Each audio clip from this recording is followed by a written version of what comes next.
سیدہ فاروق اعظم رضی اللہ تعالیٰ عنہ کے زمانے میں اسلام کی فتوحات پے در پے ہو رہی تھی اور اسلامی فوج ہر طرف آگے کامیابی کی منزل کی طرف جا رہی تھی۔ اس وقت کی سپر پاور جو ایران، کسرا ایران، اپنے محلات میں بیٹھ کر یہ سوچنے پر مجبور تھا، اور اس کا جو اس کی فوج کا کمانڈر ان چیف رستم زمان، وہ اپنی لاکھوں کی فوج کے ساتھ اپنا سر پکڑ کر بیٹھا ہوا ہے کہ ایک طرف چند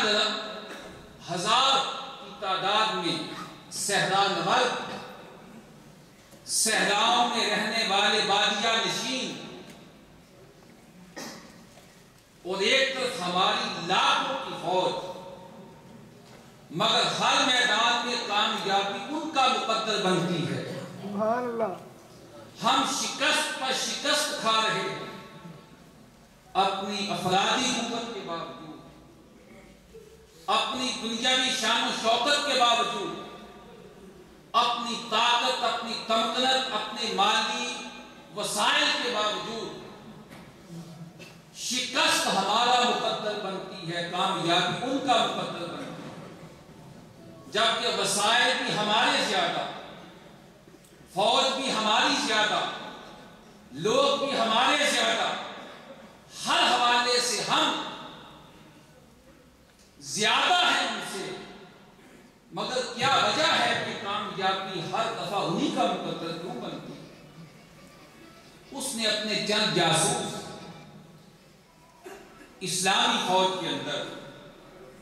اس راز کو جاننے کے لیے،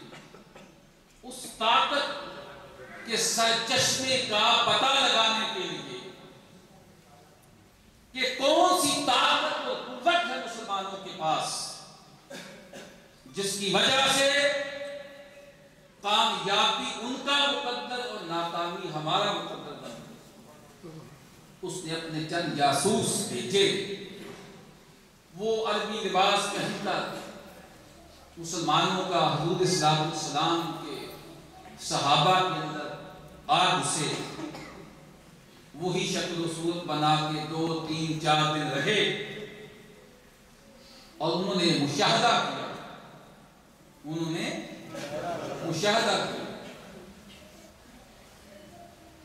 اور جو کچھ ابزرو کیا، مشاہدہ کیا، دیکھا اپنی نگاہوں سے، انہوں نے جا کر رستم زمان کو ایک رپورٹ پیش کی، اور بڑی مختصر تھی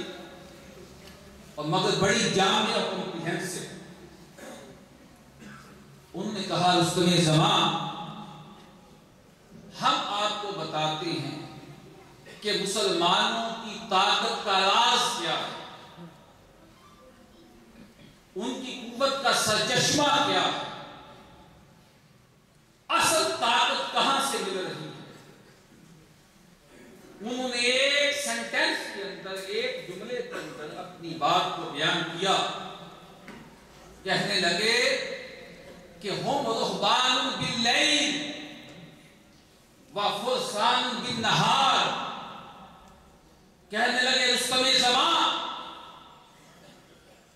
مصطفیٰ کے غلاموں کی طاقت کا اصل سرچشمہ یہ ہے کہ جب رات کے اندھیرے اپنے سائے پھیلا دیتے ہیں، جب رات کی تاریکی چھا جاتی ہے، تو غلامان مصطفیٰ راتوں کو مسلح کی پیٹھ پر بیٹھ کر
جن کو گھوڑوں کی پیٹھ پر بیٹھ کر وہی طاقت استعمال کرتے ہیں،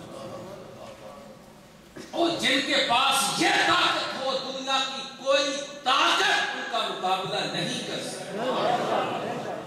کوئی طاقت ان کا مقابلہ نہیں کر سکتی۔ اور یہی وہ جواب تھا جب عروہ بن مسعود ثقفی نے جب صلح حدیبیہ کے موقع پر کفار مکہ نے اپنا نمائندہ بنا کر بھیجا اور اس نے دیکھا حضور علیہ السلام کے خدام اپنے نبی سے کس طرح واضحانہ عشق کرتے ہیں، حضور کا ادب کرتے ہیں، اس نے اپنی آنکھوں سے یہ مشاہدہ کیا کہ جب حضور وضو کرتے ہیں عشاق مصطفیٰ آقا کے وضو کا مستعمل پانی کا ایک قطرہ کی زمین پر گرنے نہیں دیتے،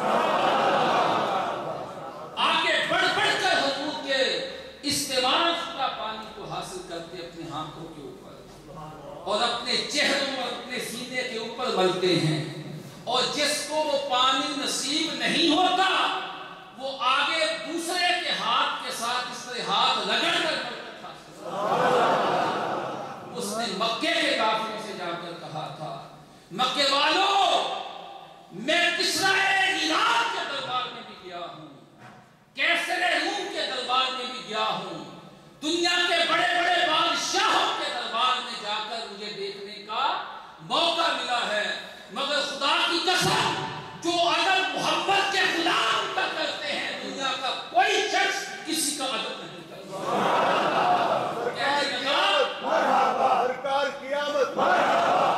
جو قوم اپنے نبی کے وضو کا پانی زمین پر نہیں گرنے دیتی وہ کیسے اپنے نبی کا خون زمین پر گر دیتی؟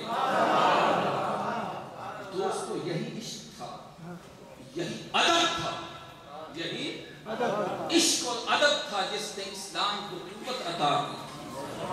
طاقت عطا کی تھی، اور اسی عشق اور محبت اور ادب کو آج پھر پیدا کرنے کی ضرورت ہے۔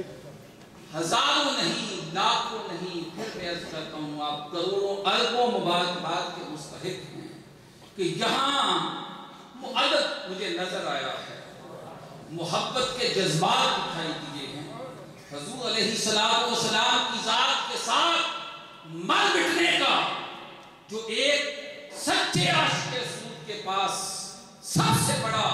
اعزاز یہ ہے، الحمدللہ یہ میری نگاہیں آپ کے پر نور چہروں کو دیکھ کر اس بات کی گواہی دیتے ہیں۔